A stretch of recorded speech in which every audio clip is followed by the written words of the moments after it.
આ બધા મુનિઓ તરફ થતો ઉપસર્ગ ને એમાંથી પાર ઉતરી અને સમાધિ સુધીની સર્ટિફિકેટ લઈ લીધી ભગવાન પાસે. આ બધા જ દોષો આ ભવમાં કર્યા હોય, પહેલા ભવમાં પણ થયા હોય. કાળ લાંબો ચાલ્યો હોય, ઉદય બીજા ભવે બી આવે, ત્રીજા ચોથા ભવે બી આવે. ઉદયનો કાળ નિયતિમાં છે અને એનું જ્ઞાન થાય ત્યારે મારી જો જાગૃતિ ન હોય તો ફરી જ એવા કર્મોને બાંધી પરિભ્રમણ વધી જાય.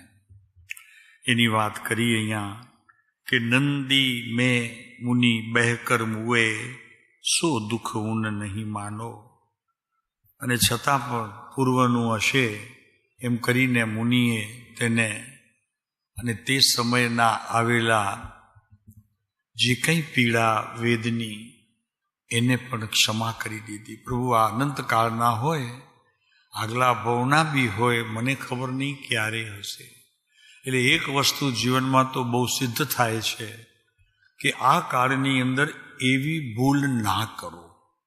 કૃપાળુ દેવ મળ્યા, કહાન ગુરુદેવ મળ્યા, તત્વની યથાર્થ વાત સમજવાની દ્રષ્ટિ મને હવે તો સાધ્ય પણ થઈ છે.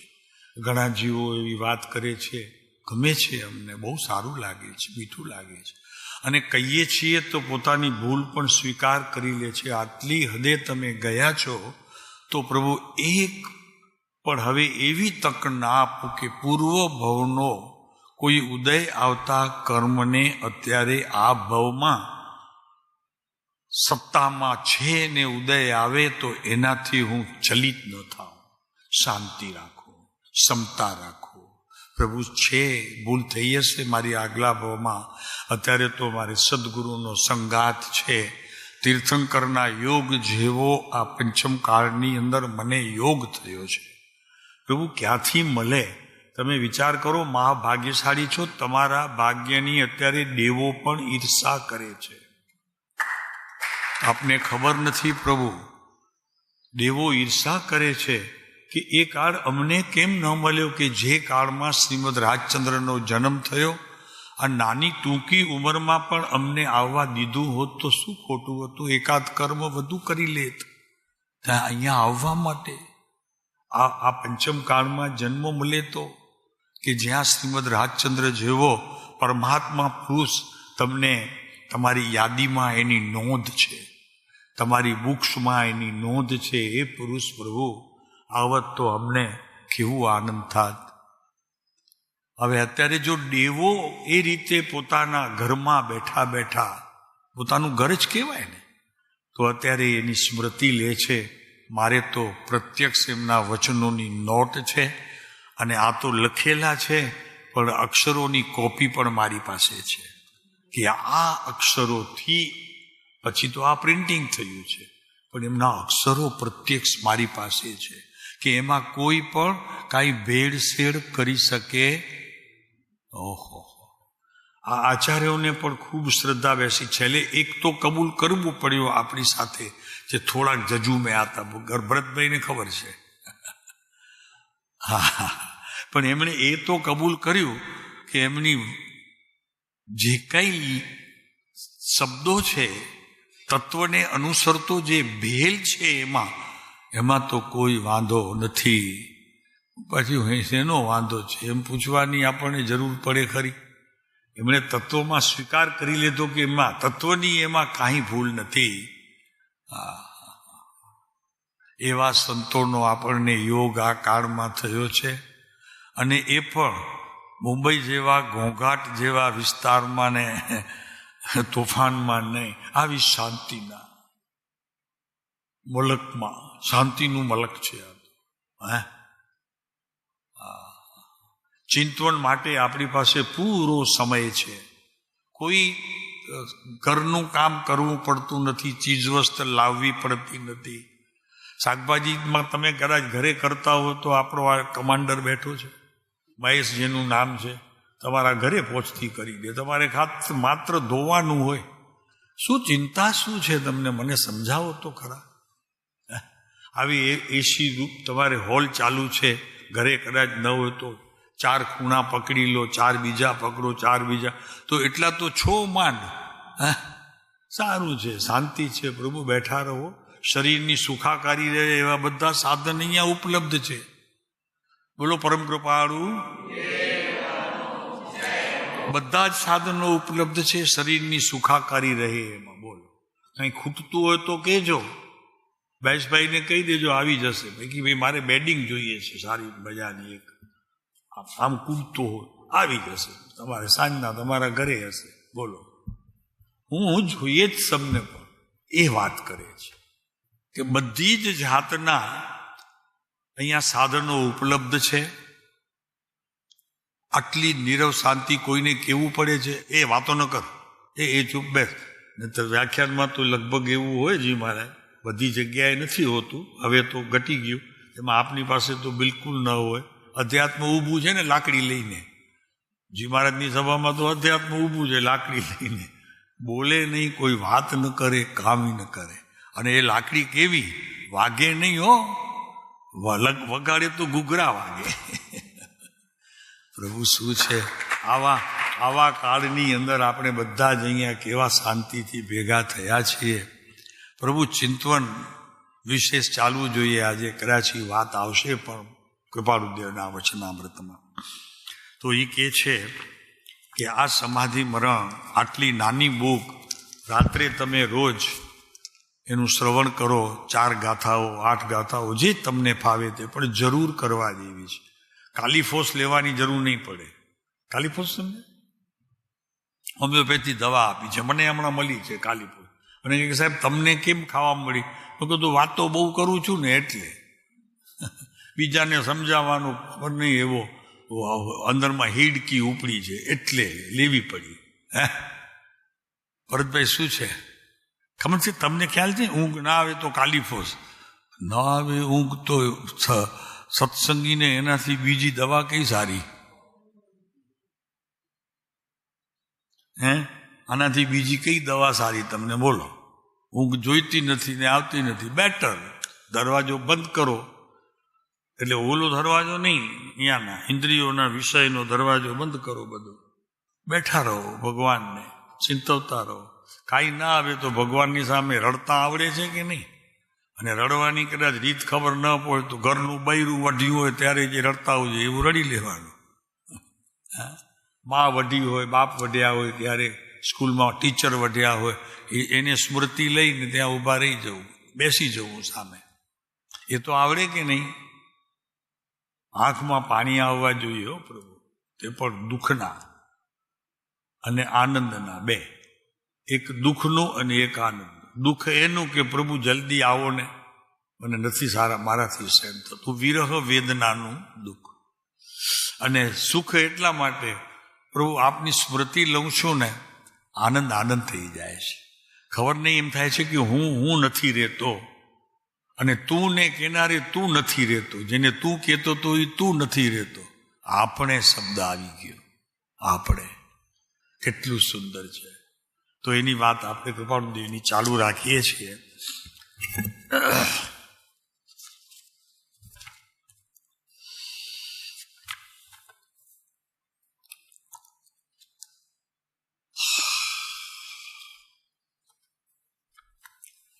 પરમ કૃપાળુદેવની આત્મદૃષ્ટિ અને ચારિત્ર સૃષ્ટિ, એ બે વિષય ચાલે છે. ચારિત્ર કેવું હતું અને દ્રષ્ટિ કેવા પ્રકારે હતી? જે નજરથી હું જ જોઉં છું તે જ નજરથી જોતા હતા કે બીજું કોઈ હૃદય એમને બનાવી લીધેલું? એની વાત કરીએ છીએ. જ્ઞાનીઓ નવું હૃદય તરત જ બનાવી લે છે, ઉત્પન્ન કરી દે છે, કે જે હૃદયની અંદર કસાયોનો કોઈ ભાર, દ્વેષનો કોઈ પ્રકાર અને દુઃખનું કોઈ પણ કારણ પ્રવેશ ન કરી શકે એવી જ્ઞાનીઓની દ્રષ્ટિ હોય છે. તો એની વાત કરશો. અતિન્દ્રિય જ્ઞાન શક્તિ, પહેલામાં પહેલી અતિન્દ્રિય જ્ઞાન શક્તિ, જેમાં ઇન્દ્રિયોનો વેપાર ન હોય, માત્ર જ્ઞાનનો જ વેપાર હોય, એવી જ્ઞાન શક્તિ જ્ઞાનીઓએ કામે લગાડી દીધી હોય છે. મારાથી લાગી શકે એવું નથી કે એ લગાડી લીધું તો હું ન કરી શકું, એવું નથી. તો જ્ઞાન શક્તિ ઇન્દ્રિયોના વિષયને છોડી આપણને બીજું કાંઈ કરવાનું નથી. શાસ્ત્ર એમ કે છે, અનુભવીઓ એમ કે છે કે વિકાર અને વિભાવ ભૂલી જા, બાકી જે બચશે તે સ્વભાવ જ હશે. ઓલાને યાદ કરવાની જરૂર નથી. જો તારી શક્તિ છે, તારી પાસે ધન છે, એ મૂડી છે તારી. પ્રયોગ સમજાણું?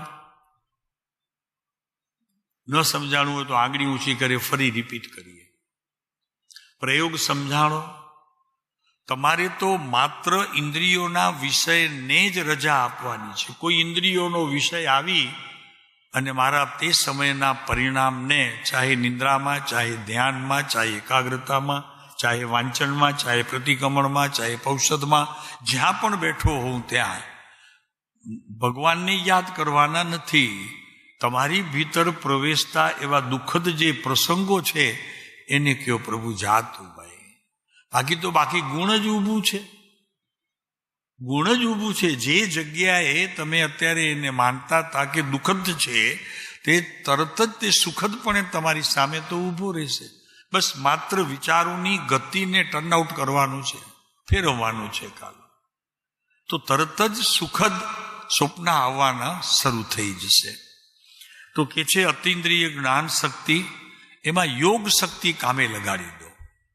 હવે યોગ શક્તિની બીજી તો ખબર ન હોય તો તત્સમયે આવતું મન એને કંટ્રોલ કરવાની વિધિ કરો મંત્ર દ્વારા, ગુરુ મંત્ર દ્વારા, અગર ગુરુની વિશેષ યાદ દ્વારા, અગર વિશેષ ગુરુ પ્રત્યે ચિત્રપટમાં ત્રાટક પ્રકાર જે આવે છે, ત્રાટક પ્રકાર, અંગે અંગનું નિરીક્ષણ કરવું ત્રાટકથી, એટલે કે એનો ઉપયોગ ત્યાં જ હોય, બીજી જગ્યાએ ન જાય એવો તૈયારી કરો. વિચારોની ગતિ આપોઆપ સમાઈ જશે, શાંતિ થઈ જશે.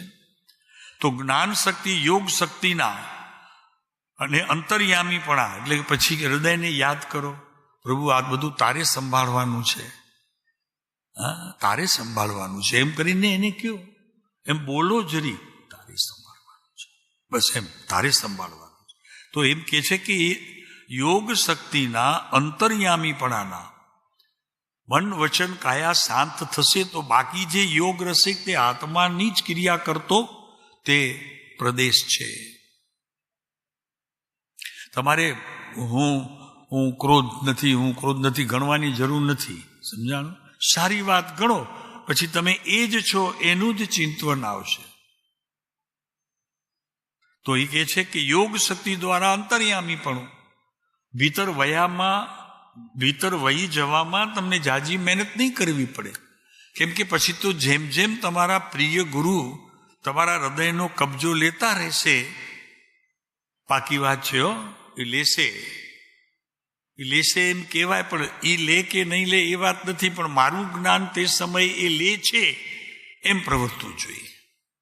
તો કે છે એ યોગ શક્તિના અને જ્ઞાન શક્તિના પણ તે અતિન્દ્રિય સહિત તમારે એક જ કરવાનું છે. 5 ઇન્દ્રિયોના વિષય સંબંધી કોઈ ચિંતન કરવાનું નહીં, એક પણ ચિંતન નહીં. ચાહે ખરાબ હોય તો એ નહીં કરવાનું, કારણ કે એ ખરાબ છે એનું ચિંતન કરવાથી વિશેષ દ્રઢ થશે.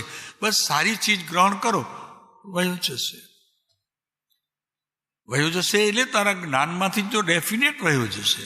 કારણ કે ચિંતન કરતા તમારા આત્મિક ગુણોની શક્તિઓનો વિશેષ ભંડાર સદગુરુના શરણે તમે સ્વીકાર્યું છે. તો પ્રભુ એ પુરુષ એવો નથી કે તમને સહાય ન કરે. શ્રદ્ધા ગુણની વિશેષતા જોઈએ. ત્યારે કઈ એવું ઢીલાપણું ન હોય. એ બધા કે કૃપાળુ દેવને આવે એવું રીઠ નહીં થવાનું. તો કે એ તો બધા કે થોડા જ આવતા હશે. નહીં આવે જ. કેમ ના આવે? આવે જ. હૃદયમાં આવવું છે કે ક્યાં એમને પ્રત્યક્ષ કઈ એની સાથે આવવું છે? આવશે હૃદયમાં, કેમ નહીં આવે? તો કે છે અંતર્યામીપણાના આવા આત્મ ચમત્કારનું બસ ને, આ આત્મામાં એક પ્રકારનું ચમત્કાર સર્જાય છે. કેમ કે નઠારાને બગાડ્યો, બાકી જે ઊભું રહ્યું સારો માલ. દુકાનવાળો શું કરતો હશે? ઓલી કોઈ ખરાબ કોઈ માલની ક્વોલિટી આવી જાય તો ખરાબ ના દાણાને બાલતો છે. હવે તું એની જોડે તો નીકળ બાલ એમ કાઢે તો તું ખાલી થઈ જાય, રાતના નુકસાનીનો વેપાર થઈ જાય શરૂ. હા, તો પછી ટેબલ મેળવે તો મળે નહીં એની પાસે નાણાં. વસ્તુ જ્ઞાનમાં જે નઠારી છે એને કાઢવા માટે ખાલી એટલું જ પ્રયત્ન કરવાનું છે કે હું જ્ઞાન શક્તિ અતિન્દ્રિયના વિષયની સાથે આત્મામાં અંતર્ગામીપણે અત્યારે વિહાર કરું છું. મારા પ્રભુ એના સંગાથે કરજો, ટ્રાય કરજો. હા, દૂધ આવે ત્યારે ચાયની વાત સાંભળજો. હા, દૂધ મીઠું લાગશે. હા, એકદમ ખાંડવાળું બનાવીને માં આપે ને, ફર્સ્ટ ક્લાસ મલાઈ વાળું. માં હો, અમે માનું નામ લીધું છે. તો એ કે આવા આત્મ ચમત્કારનું સહજ દર્શન તેવા ખરેખરા અંતર્યામી અંતર્ગામી આધ્યાત્મિક પુરુષમાં જ જોવાનું બની શકે. બસ આ કૃપાળુદેવના અક્ષરો છે, શબ્દો એમના છે, પ્રયોગ એમનો છે, પ્રયાસ એમનો છે. એ લખે છે કે પછી શું થશે? તો કે આધ્યાત્મિક પુરુષોને જોવાનું બની શકશે. તમારા ખ્યાલમાં તે સમયે એ સંબંધીના જીવોનું જ આત્માઓનું ચિંતન ચાલશે. એટલે એક વાત નક્કી થઈ. શું નક્કી થઈ? સારા ખજાનાને કાઢવા માટે ખરાબ ખજાનાને હરસેલી દેવું છે. બસ માત્ર હરસેલી દેવું છે. આટલું કરતા પ્રકૃતિએ સહેજ તમારા જ્ઞાનની તે સમયની સ્થિતિને સ્વીકાર કરી લીધો, અને એ સ્વીકાર થતા કોઈ ખરાબ વિચારો કે કોઈ એવી કઠિન સમસ્યા તમારા જીવનમાં નહીં રહે. તો એ કહે છે કે આધ્યાત્મિક પુરુષોમાં જ જોવાનું બની શકશે. સહેજે જ્ઞાને પલટી મારી પછી જે તમારી પાસે રહી તો તે જ્ઞાનની સહજ પરિણમતી તે શક્તિને તમે જ્ઞાનમાં સ્વીકાર કર્યો, તમારો પ્રયોગ સિદ્ધ થઈ ગયો. શું કીધું? પ્રયોગ સિદ્ધ થઈ ગયો તમારો. બસ આ જ કરવાનું છે. નઠારાને ભગાવવા માટે સારાને યાદ કરવાનું છે. આ એક જ પ્રયોગ તમે જો કરશો તો સફળતા વિશેષ મળશે. તો એ આધ્યાત્મિક પુરુષોને જોવાનું બની શકે, એ સામે આવશે. અને ઉક્ત અવધાન જ્યોતિષાદી લૌકિક પ્રદર્શનોને આમ લીલા માત્રમાં વિસર્જન કરવાનું. હા, લૌકિક પ્રસંગ, લૌકિક પ્રદર્શન બધું જે કાંઈ સારા દિવસ દરમિયાન ભરાણું હોય ને એને 5 મિનિટની આ પ્રકારે શાંતિ શરૂ થઈ અને જે કાંઈ સમય ચાલે એમાં દાખલ થઈ ગયા, બધું જ વિસ્મૃત થઈ જશે. આ અમે હમણાં રિદ્ધિનું પૂજા કરીએ છીએ, વિધાન ચાલુ કર્યું છે. તો એમાં એમ આવે છે બધી લબ્ધિઓ, હમણાંજી મહારાજ આવે છે લબ્ધિઓ. જેમ જેમ હવે પાણી નાહવા માટે ગરમ કરવું છે, પાણી, પણ એમાં અમને ચૂલો પેટાવવો નથી, આપણી વાત કરીએ છીએ, તો ગરમ નહીં થાય.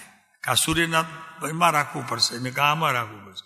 ત્યારે આ લબ્ધિધારી મુનિઓ આચાર્યો શું કરે છે એ બધી વાત એમાં આવે છે. તમને કહેતો નથી, તમે કાન બોલા નહીં રાખતા. અભ્યાસ કરવા જેવો છે, એક પ્રયાસ કરવા જેવો છે, પ્રયોગ કરવા જેવો છે. એ લબ્ધિઓ છે કંઈ આપણને એમ થાય કે આ આવી રીતે કેવી રીતે થતું હશે.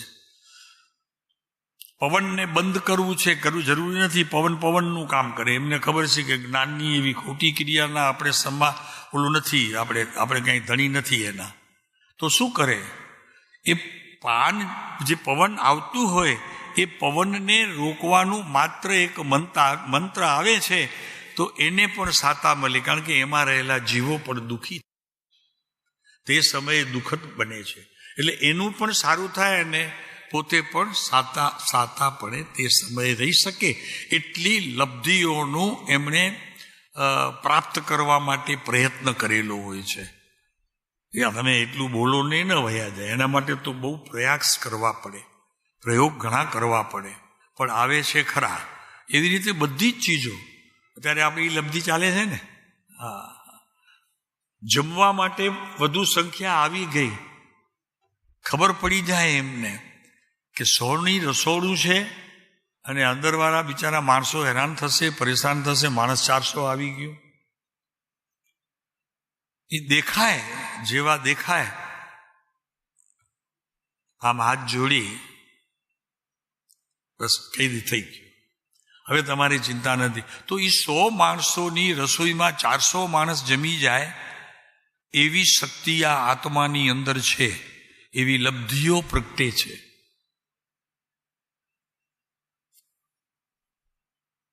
કેટલી લબ્ધિઓ વાંચીને એમ થઈ જાય છે કે બાપુ આ આત્માની શક્તિ છે, આ કોઈ બહારનું નથી કે તું જ્યારે આ બોલે છે ત્યારે હાજર થાય છે, એવું નહીં કે તું તપ કરીશ ત્યારે નહીં. એ લબ્ધિઓ છે, લબ્ધિઓ તરફનું આવરણ એટલે કે લબ્ધિઓ જ્યાં ઢંકાયેલી છે એનું સહેજ આવરણ ખસે તો તરત જ તેની શક્તિઓનું બહાર આવવું થઈ જાય છે. એવી લબ્ધિઓ આચાર્યો મેળવે છે. તો પૂર્વે માનવ હતા, માનવમાંથી મુનિ થયા, અને મુનિમાંથી એક જ વાત આવે છે, આત્માનું વિશ્વમાં જે કંઈ મહાત્મ્ય છે તેથી 1000 ગણું, કરોડ ગણું મહાત્મ્ય ભીતર આવતું જાય છે અને એક એક લબ્ધિઓ પ્રગટ થતી જાય છે. આટલી જ છે. તો એ લબ્ધિઓ આત્મામાંથી પ્રગટે છે. એનો કહેવાનો અર્થ શું છે કે આત્મામાં એટલી શક્તિઓનો ખજાનો છે. ઘણી વખત નથી સાંભળતા, આકાશમાં એવી વાતો આવતી હતી, 50 માણસ આવ્યું હોય ને 500 આવી જાય તો જમી જતા હતા. વાત આવે છે, સત્યની આપણને ખ્યાલ નથી, લઘુરાજ સ્વામીના સમયની વાત છે. તો એ કોનું ચમત્કાર હતું? એ કોઈ બીજા જ્ઞાનીનું ચમત્કારની નથી, અને એ ચમત્કાર છે જ નહીં. એને કોઈ ચમત્કાર કહેતું હોય તો એવું ચમત્કાર નથી, લોકોને દેખાય ચમત્કાર. બાકી તો એ આત્માની શક્તિ છે, અને તે શક્તિને મેળવલા સંતોની ત્યાં જરીક પણ જો હાજરી થઈ, પગ ચરણ બી પડ્યા, એ ચરણ પણ પડ્યા, દ્રષ્ટિ પડી રસોઈ ઉપર તપાયેલા ભર્યા પડ્યા છે, દ્રષ્ટિ પડી કંઈ વધી ન જાય તે પણ ખૂટે નહીં. આવી લબ્ધિઓના ધારક માનવ જે મુનિ થાય છે, આચાર્યો થાય છે, એને અત્યારે પણ આ કાળની અંદર પણ પ્રાપ્ત થઈ શકે છે. માત્ર એક દ્રષ્ટિ સાધ્ય હોવી જોઈએ, તો આત્મા છો પ્રભુ. બસ આ દ્રષ્ટિઓથી કેટલું બધું બની શકે છે. અમે તો જોઈને અચરજ પામીએ છીએ આ વાંચીને. હમણાં તો ખાલી અભ્યાસ ચાલે છે, બધું પૂજા બી થશે ભગવાનની ને અભ્યાસ બી થશે. તો આત્માની શક્તિઓનો કોઈ પાર નથી ભાઈ. યુદ્ધ લડાતું હોય ત્યાં એક મુનિ એવો કોઈ લબ્ધિધારી આવી ગયો કે જેને આ લબ્ધિઓનો સંચાર જીવનમાં થયો હોય. યુદ્ધ કરનારા 1000 માણસો બંને પક્ષે હોય, કોઈને એવો ખોટો ભાવ આવતો પણ બંધ થઈ જાય. અને જ્યાં એક સમય પહેલા તલવારોના ગાથી એકબીજાના માથા કાપવા માટે તૈયાર હોય, એ બધા જીવોના ભાવ પરિણામ ફરી અને શાંતિથી સાથે બેઠા રહે, ચા પીએ, નાસ્તો કરે, તે જમાનામાં જે કાંઈ મળતું હોય તે. આવું સર્જન મારી આત્માની અંદર અત્યારે લબ્ધિઓ પણ ભરેલું પડ્યું છે. એ વાંચતા એમ થઈ જાય છે, એ પૂજા કરીએ છીએ એની અત્યારે બધી જ લબ્ધિઓની, ઘણી બધી શક્તિઓની અત્યારે વાત આવે છે, તો ત્યારે એમ થાય કે એ બધું તારામાં અત્યારે પણ છે. તો નીચે એક લીટી આવે, તો એનો અધિકારી આજ પણ છો, ગઈકાલે પણ હતો, આવતીકાલે પણ રહીશ. મહારાજ ધન્ય છે પ્રભુ, આ આત્મા કે તારી પાસે અત્યારે જે છે, ગઈકાલે હતો અને આવતા કાળમાં પણ આવશે. એ બધી જ શક્તિઓનો તું સ્વામી છે. એવી લબ્ધિધારી તારી પાસે કોઈ ગજબની ચીજ છે પ્રભુ. વિચાર કરો, સૈન્ય શાંત થઈ જાય, એમાં પ્રેમ આવી જાય, અને જ્યાં તલવારોના ઘા ઉડતા હતા ત્યાં ભેટી કરીને આંખોમાં અશ્રુથી પ્રભુની, ગુરુઓની, અરિહંતોની સ્મૃતિ લે. આ છે જૈન દર્શન.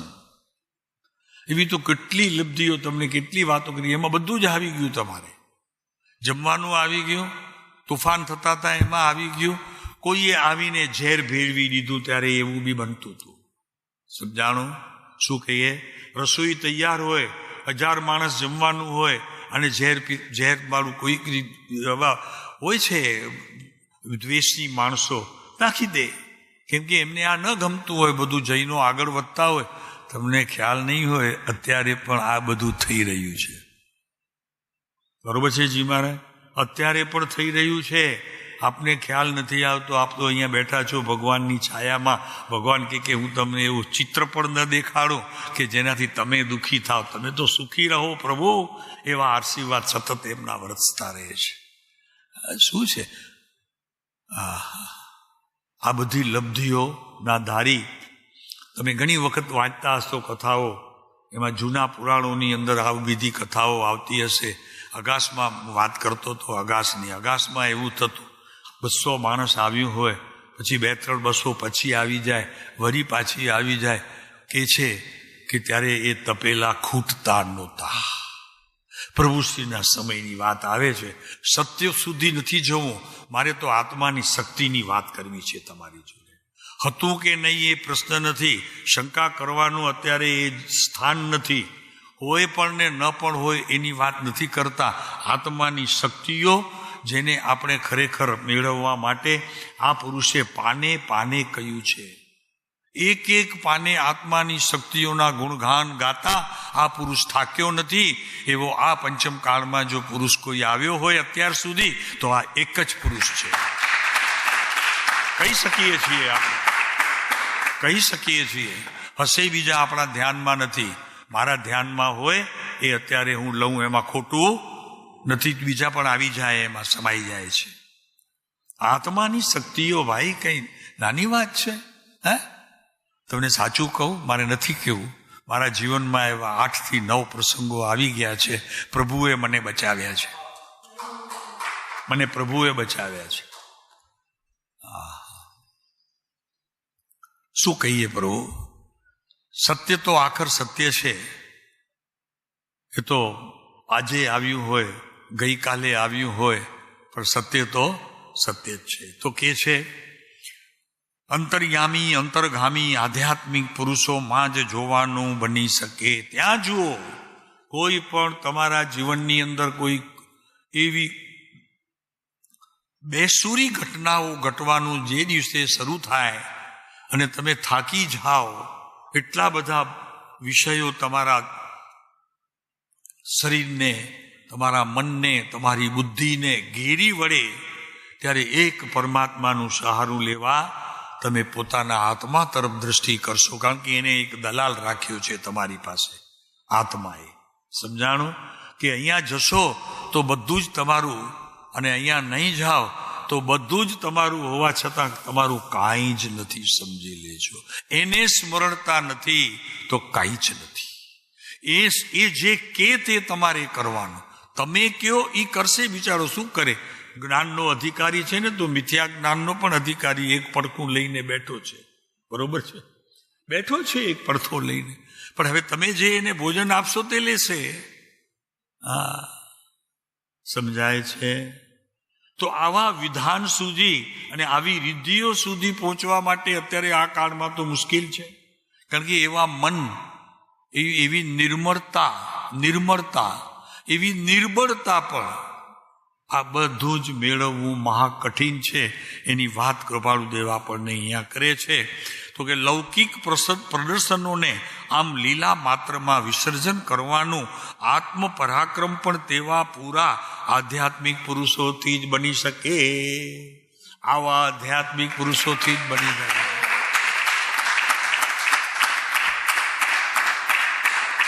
બહુ મોટી વાત કરીએ છતાં બહુ જ સરળ વાત છે. આ પરમ કૃપાળુદેવના જન્મની સાથે એના છેલ્લા શ્વાસ સુધી ઘણી બધી લબ્ધિઓ આ પુરુષને પ્રાપ્ત હતી. વાતો બહાર નથી આવી, દબાઈ ગઈ છે. જરૂરી હતું. આ કાળની અંદર જો ઓલું બહાર આવત તો લોકો ત્યાં રહી જાત, પોતાના આત્માને ચૂકી જાત અને લબ્ધિઓમાં જ જીવન પૂરું થઈ જાત. માટે બહાર નથી આવી. પ્રસંગો બન્યા છે, ક્યાંક ક્યાંક તમે વાંચ્યા પણ હશે. કૃપાળુદેવના નાની ઉંમરમાં વાંચ્યા છે? વાંચ્યા? હા, તો કે છે હા તો ધન્ય પ્રભુ, આપને ધન્ય છે કે કૃપાળુદેવના જીવનમાં પણ આ બધી લબ્ધિઓ કેટલા પ્રમાણમાં એ વિષય આપણો નથી, એનું આપણને કંઈ ડેફિનેશન કરવું નથી કે આ હતું નહીં ને આ હતું, એવું તું જ્ઞાની નથી, રહેવા દે. પણ લબ્ધિઓ હતી એવો તો પ્રભુશ્રીએ 2-3 કિસ્સાઓમાં બધું સિદ્ધ કરીને બતાવ્યું છે. આપ વાંચજો ઉપદેશામૃત, એમાંથી આપણને ખ્યાલ હશે. પ્રેરક પ્રસંગોમાં પણ તમે વાંચશો તો ખ્યાલ આવશે. આ બધી જ ચીજો ભીતરથી તમને મળી રહેશે. કોઈક રહસ્યપણે હશે તો અર્થ નહીં સમજાય, જરી મોડું સમજાશે. કોઈ ગાઢ ભાષામાં હશે, કારણ કે આ કાળની અંદર બહુ જ સરસ રીતે આ વચનામૃત અને બધા ઉપદેશામૃત જેવા સાધનો આપણી પાસે સરસ થયા છે કે ક્યાંય પણ ચમત્કાર બતાવાઈ ન જાય. એ બહુ જ તે સમયે ખ્યાલ રાખવામાં આવ્યું છે. મને ખ્યાલ છે ત્યાં સુધી કે કૃપાળુદેવના જીવનમાં કોઈ ચમત્કાર દેખાડવાની વાત આવશે તો મૂળ વાત વળી પાછી સંસારીઓ છીએ અને એ એમને પકડશું અને શ્રદ્ધા ગુણ પણ ઘણું હાનિ પહોંચે એવી સ્થિતિનું સર્જન થઈ જાય. આ કાળ બગાડવું નથી. આ પુરુષને જીવંત છે અને જીવંત રાખવું છે. ક્યાં સુધી? કે જ્યાં સુધી બીજો કોઈ પંચમ કાળ આવે નહીં ત્યાં સુધી જવાબદારી અમુક પુરુષોએ લઈ લીધી છે કે કોઈ ચમત્કાર બતાવવાનું નથી. હતું પણ અત્યારે લોકો તે પચાવી નહીં શકે માટે શાંત રહ્યા છે. પ્રભુશ્રીની ખાસ આજ્ઞા અને બીજા પણ 2-3 સારા હતા ત્યાં પ્રભુશ્રીની સાથે બધા ભાઈઓ હતા. આપણે ઉપદેશામૃત વાંચ્યું હશે તેમાંથી તમને ઘણા પ્રસંગો આવા મળશે. આપણને એ પ્રસંગો સાથે સંબંધ નથી. આત્મિક શક્તિઓનો ખીલવાટ એ પુરુષે ક્યાં સુધી કર્યો છે આ કાળમાં. અત્યારે જ્યારે આ આવે છે, અમે જ્યારે આ વિધાન કરીએ છીએ, એનું ચાલુ છે અત્યારે વિધાન, એ વિધાનની અંદર અમને ખ્યાલ આવે છે જી મહારાજ કે આવું બધું મારા પુરુષને હતું. એટલે હું એમની પત્ની છું. સોરી, હું આ શબ્દ જાય કરીને બોલ્યો છું કે મારા પુરુષને હતું. એટલે શું? આ મારા ધણી નથી કહેતા આપણે, એ મારા ધણીને હતું. બિલકુલ એકદમ સત્ય વાત કહીએ છીએ. તો એ લૌકિક જ્યોતિષાદી લૌકિક પ્રદર્શનોને આમ લીલા માત્રમાં વિસર્જન કરવાનું આત્મપરાક્રમ પણ તેવા પૂરા આધ્યાત્મિક પુરુષથી જ બની શકે. બસ પોતાનું નામ નહીં, ક્યાંય નહીં, કોઈ ચીજ નહીં. અંતર્મુખ થઈ હોય આ અધ્યાત્મ દ્રષ્ટિ જેનામાં પ્રગટે છે, ખુલે છે, ખીલે છે, તે આત્મા જ અધ્યાત્મ નિમંજન કરવાને સમર્થ થાય છે. આત્માને ધોઈ ધપેડીને ચોખ્ખું કરે, એકદમ નિર્મળ.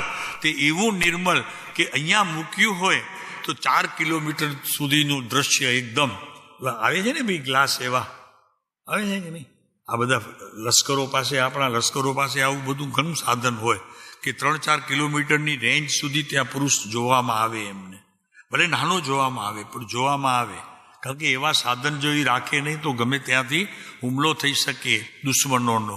એમ અહીંયા ભીતર જતા પ્રવૃત્તિએ જ્યાં કોઈ એવો ઉદય કારમો આવ્યો તો એ ઉદય કારમાં ઉદયને કોઈ પળ મારી એવી ઉદય સરખી સત્તામાં હોય ને આવી જાય અને હું ત્યારે ઊંઘમાં હોઉં, અગર જાગૃત ન હોઉં, અગર તે સમયે જ્ઞાન છોડીને જરી બહાર વયો ગયો હોઉં તો એ દોષ પણ મારા જીવનને ભોગવવું પડે, જેનું ફળ પણ ઘણું લાંબુ હોય.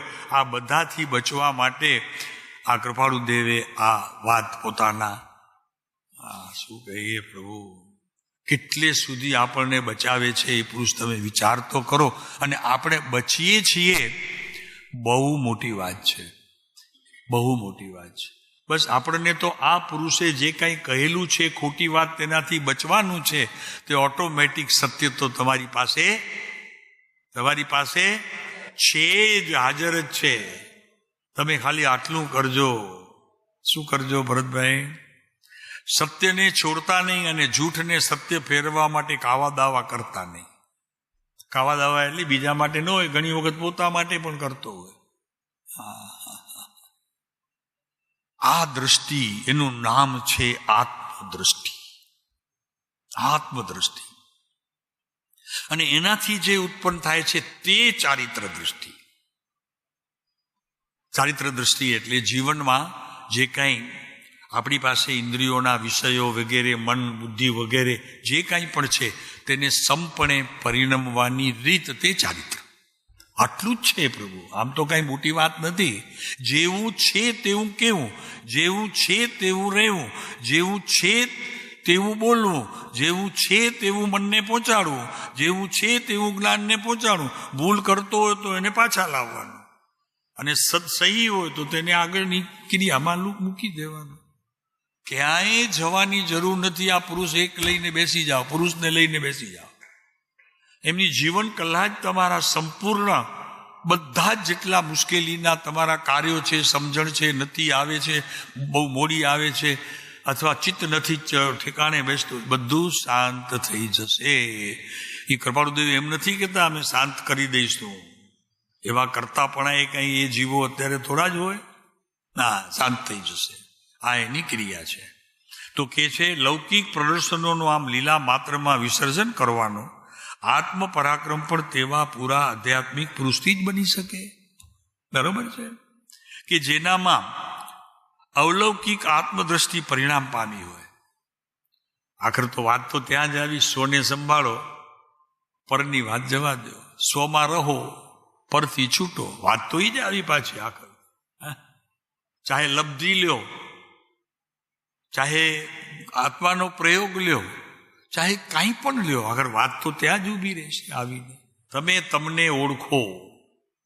સાહેબ હું ઓળખું છું, મને ફેલાડાનો દીકરો છું, ફેલાડા મારા મમ્મી છે, મારું આ ગામ છે, મારા આ કાકા, એ બધા કુટુંબીઓ છે, આ મારા ધર્મપત્ની છે, આ બાળક છે, બધું જ ઓળખ ખોટી છે.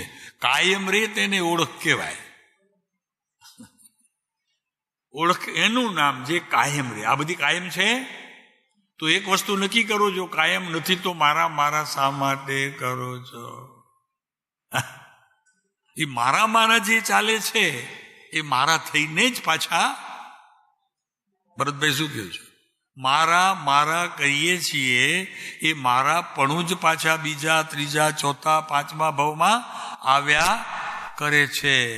એટલે તો અધ્યાત્મ પોકારીને કહે છે કે એક વખત આ જ્ઞાની પુરુષનું શરણું સ્વીકાર્યા પછી પરદ્રવ્ય મારું છે, આ શબ્દો છે કૃપાળુદેવ, આ મારું છે એમ કહેનારો કૃપાળુદેવના એને દર્શન જ કર્યા નથી.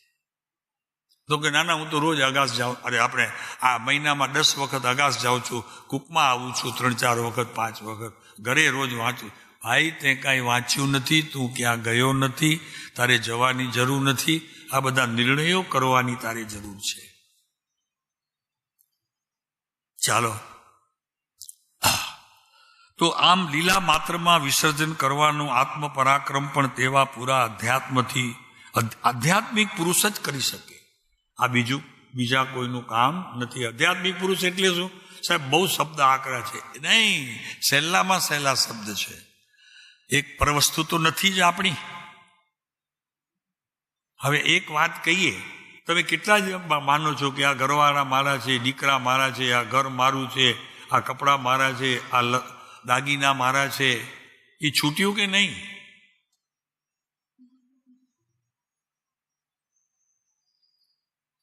એટલે છૂટ્યું એટલે હું એમ નથી કહેતો દાગીના છોડી દો, ઘર છોડી દો, હા એમ નથી કહેતો, પણ એના મારાપણાની સ્થિતિ છૂટી કે નહીં, તમારે તો આટલું જ સમજવાનું છે.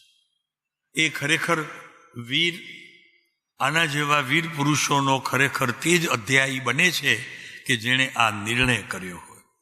પર પદાર્થમાં જે મૂંઝારો છે એ છૂટ્યું ન હોય તો પરમ કૃપાળુદેવ એમ કહે છે કે સંત તો શું, પરમાત્માનું આખું ટોળું તારી પાસે તદભવી મોક્ષગામી જીવોનું આવી જાય ને તો તને સુધારી શકે? કરવાત તને નહીં સુધારી શકે ભાઈ.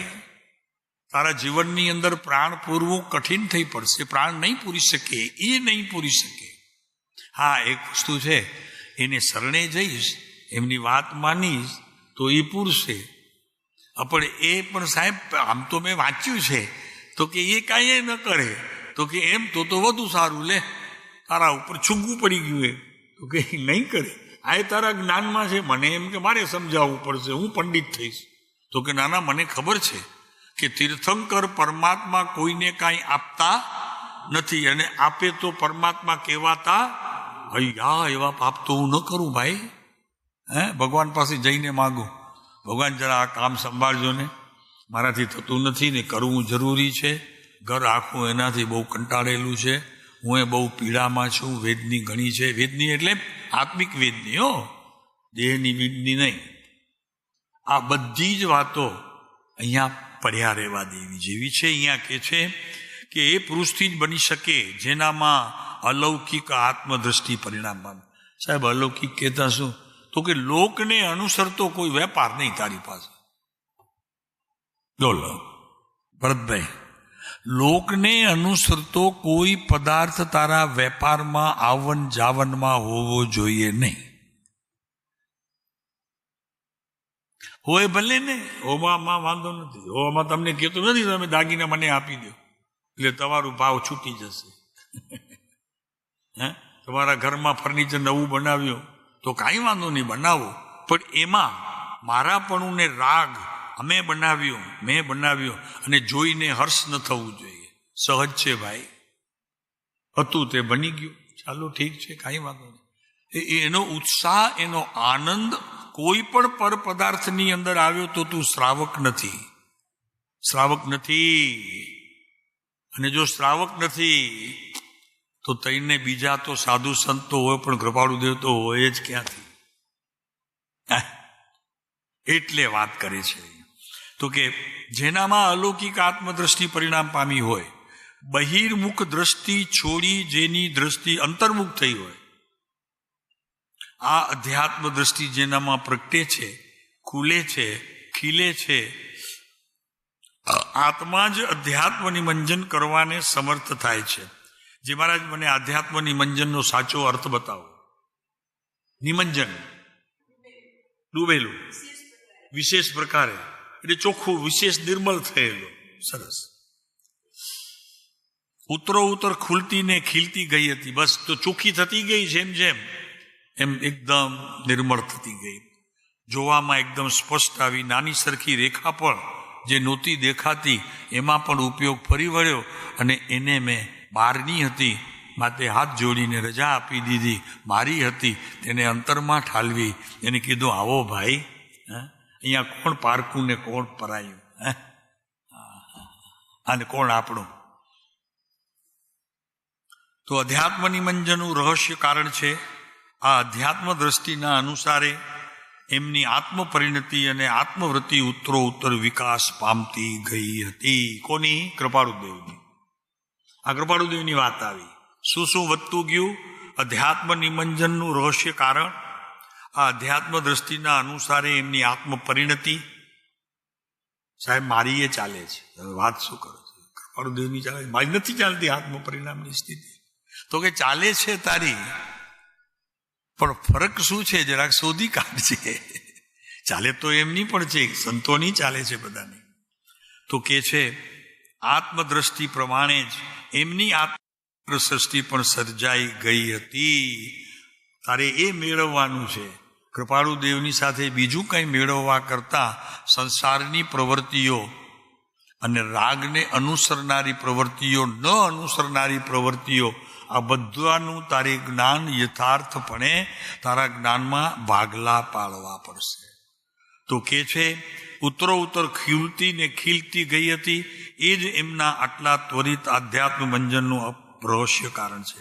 હવે એક વસ્તુ આપણને સમજાવી છે, 5 મિનિટ રહી છે. આ બધું બન્યું કેવી રીતે? આ સૃષ્ટિ કૃપાળુ દેવની ને આ દ્રષ્ટિ, અધ્યાત્મ દ્રષ્ટિ અને ચારિત્ર સૃષ્ટિ આવી કેવી રીતે આ ઉંમરે? તો એની વાત એમના જ શબ્દોમાં આપણને જોવું છે.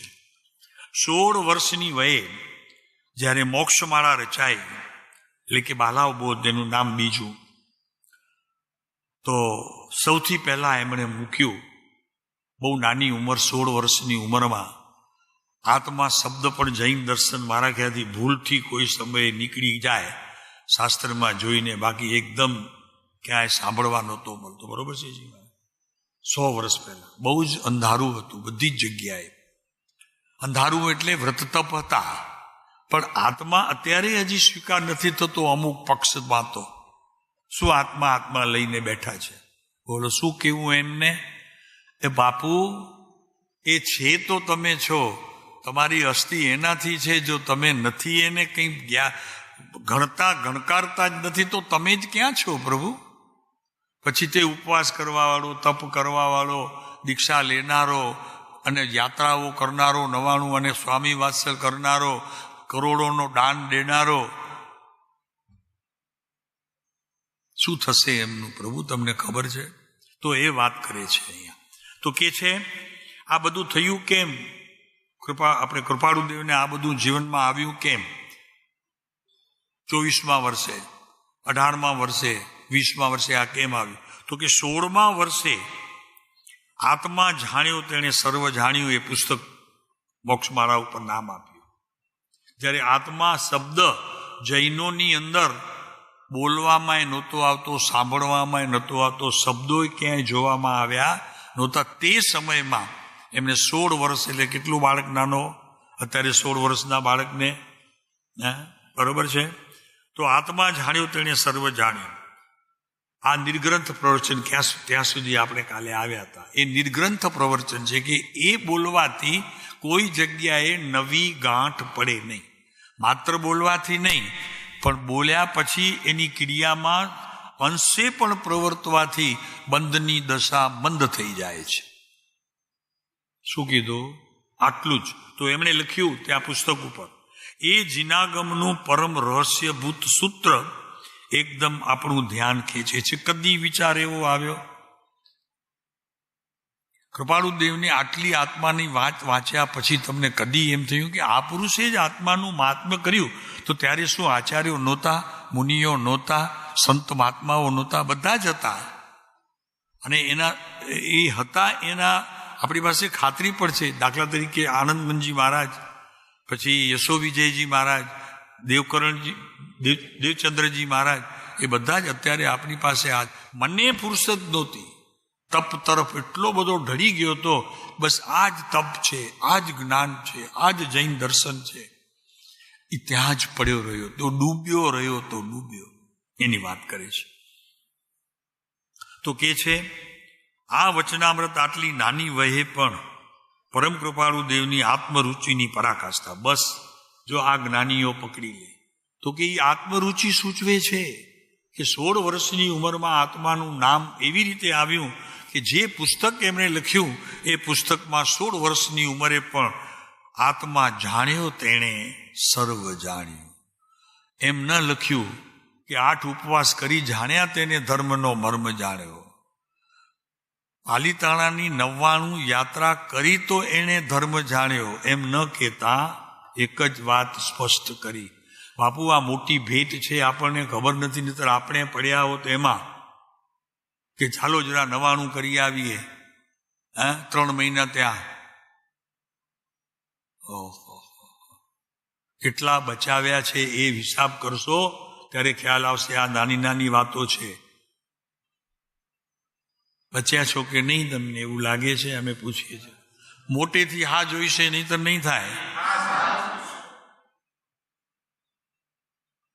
કે એવી ક્રિયા કે જે ક્રિયાનું ફળ ધર્મ ન હોય, માત્ર ક્રિયા હોય, એ બધું જ ભૂલીને હવે સહી ક્રિયા પર આવ્યા છો. હા કઈ નાનું થઈ ગયું તમારું. હા,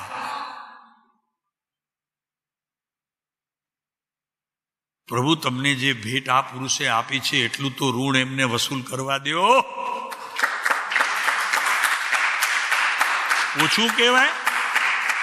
ઓછું કહેવાય? ધર્મના સાચા રસ્તા ઉપર તમને ઊભા રાખ્યા છે, ઓછું કહેવાય? તો કે આ રસ્તો જશે મોક્ષમાળામાં, જાઓ. આ નહીં જાય. એવા 2 ભેદ બતાડી દીધા.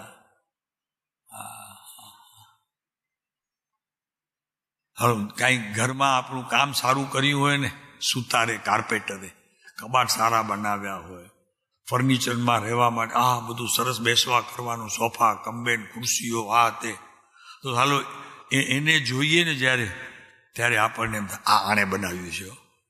શું કીધું? શું કહીએ? ઘરે કોઈ આવે ને બહુ વખાણ કરીને ગયો હોય ને 4, 8, 10 જણા 15 જણા, પછી એમાંથી એક વળી પાછો આવે તો કે શું તમારા ઘરમાં ફર્નિચર, એની રચના, આ તે બધું એ સારું કર્યું તમે આ ભાઈએ બનાવ્યું છે હમણાં. તો એટલું તો કહો કે મારું જે કંઈ અત્યારે છે તે આ પુરુષે બનાવ્યું.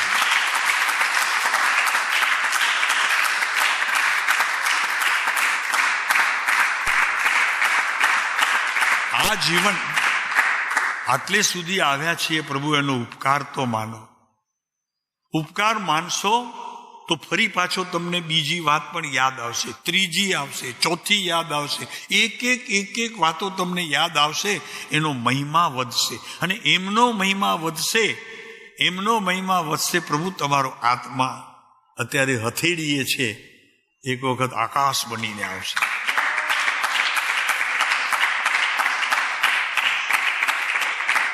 અમે એક અત્યારે પ્રયોગ શરૂ કર્યો છે જી મારા.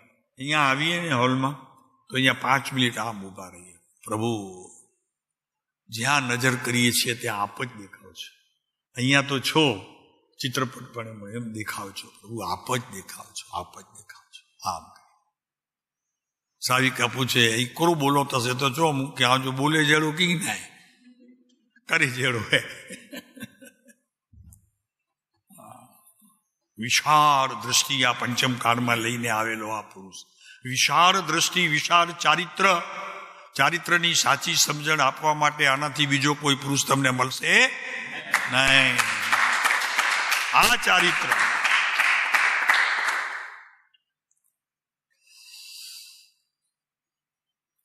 તો ચાલો આપણે બાલાઓબાદ સુધી એમની વાત આવ્યા છીએ, ફરી પાછા ત્યાંથી શરૂ કરશું. કારણ કે મારી પાસે તો બીજું કંઈ છે જ નહીં, આ પુરુષના ગુણગામ કરવા. દ્રવ્ય ગુણ પડ્યા જ્યાં હોય ત્યાં ભલે ને પડ્યા છે, એમાં પછી ઉપાડવા નહીં જવું પડે મને. હું એમ કહીશ આવી જા તો આવી જા.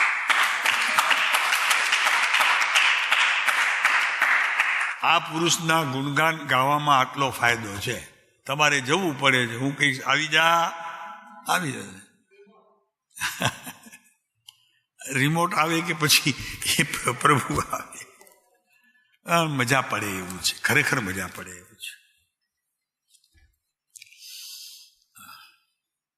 શું શક્તિઓનો ખજાનો આ પુરુષ પાસે છે, આપણને ખ્યાલ નથી આવતું. એટલે કે અભ્યાસ નથી કરતા ને, થોડો ડીપ અભ્યાસ કરીએ ને કે આ શક્તિઓનો આટલો સ્વામી આ કાળમાં મુનિઓ પણ પાછા પડે, આચાર્યો પણ પાછા પડે ને આ શક્તિ ક્યાંથી લઈ આવ્યો 100 વર્ષ પહેલા ને? ત્યારે તો હજી આ બધું હતું જ ક્યાં? અત્યારે જે કંઈ દેખાય છે યાત્રાઓ, પ્રવૃત્તિઓ જૈન દર્શનની અંદર, ત્યારના મુનિની ગણતરી કરો, અત્યારે મુનિ કરો તો 8 ગણા છે કે 10 ગણા હશે. ત્યારે એટલા બહુ ઓછા થતા હતા ત્યારે. એટલે આ બધી જ ક્રિયાઓમાં કેમ વધારો થયો? લોકો કે બહુ વૈરાગ્ય વધ્યો. વૈરાગ્ય તો વધ્યો, પણ વૈરાગ્ય વધારનારા પુરુષને તો વધાવો ત્યારે. બહુ અદ્ભુત છે પ્રભુ, અદ્ભુત છે. આપણા પાસે આપણું જીવન જે છે ને અત્યારે, એની તોલે તો કોઈ બહુ મુશ્કેલ છે. ચાલો સમય થઈ ગયો. ઓમ શાંતિ. આગળ વધશું પરમ દિવસે.